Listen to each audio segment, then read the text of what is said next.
Promised Me Heaven and Put Me Through Hell. Much Ado by Katrina Bennett. Shot through the leg, and I'm to blame. I give coordination a bad name, bad name. The mid-year, freezing cold, what the hell are we going to do with these school holidays had rolled around. 3 weeks of, I haven't any remaining organs good enough to sell to take the family to Europe. And it's still persistently raining and not quite warm enough in far north Queensland. So I corralled the remaining school attendee and his older siblings into the car and we headed to the snow. Problem solved. It's so much warmer and cheaper at an Australian ski resort. Organisation and cooking have never been a strong suit of mine. I'm no suit, I'm not strong. I'm more like a tatty, overwashed singlet that's been left on an outback washing line for the duration of a summer. So I was loving myself sick when I had not only created a loose meal plan, but executed the shopping for the trip ahead with the odd I dotted and occasional T crossed. TikTok tradwives bow at my feet. The wheels got a little wobbly on my newfound domestication when it came to preparing dinner on the first night, and it became self-evident that I may have left every shred of fruit and vegetation at home in the fridge. This behaviour would have been welcome, if not fully applauded, when my offspring were much younger, but I have somehow inadvertently produced gym bros and my body is a temple healthcare workers. Not to be deterred by 5 months of rehab, aka sitting on the couch pondering one's less than stellar life choices for the previous half-century, it seemed the logical progression would be to click into a pair of skis, avoid the peak holiday crowds, hit the powder, and float through the trees not marked on any map. The stoke factor was 10 out of 10, no notes. If my decrepit little T-Rex arms were capable, there would have been much patting of one's own back. Run after run. It was sheer exhilarating brilliance on my part, until it wasn't.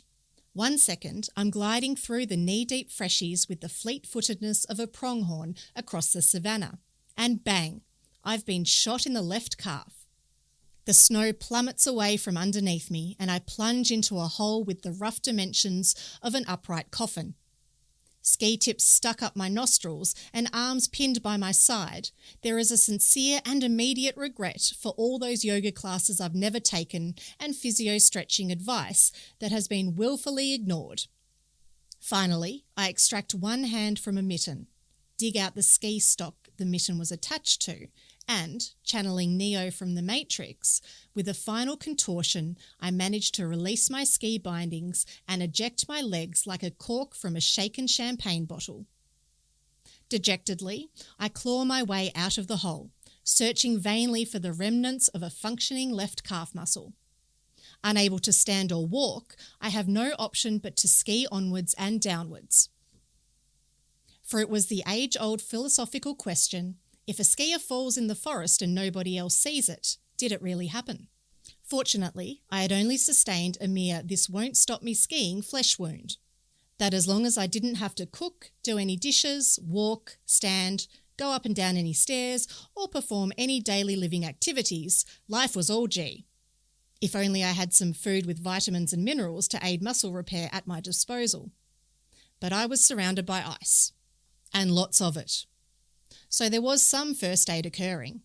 Mother Nature had thrown everything at us during our sojourn to our mountain home. Raging blizzards, gale force winds, drippy fogs, and, as luck would have it, a bluebird day or two to finish things off. Limping towards my car in the very exposed, open to the elements, long-term car park, I squint at the passenger window, thinking it looks a little too clean, a little too unsnow-covered, and realise with horror it's a lot unclosed. It is, in fact, fully open. Approaching with caution, I check that no family of wild animals have moved in and taken full ownership. Then, once again, if I could, I would have given myself a nice little congratulatory paddle of appreciation on my upper vertebrae. I couldn't care less what I drive, but I like a full black leather interior with a good stereo and heated seats. Whatever precipitation had undoubtedly inhabited my vehicle over the duration of our holiday, it had all but evaporated. Nothing that some good music and some warm bums couldn't fix.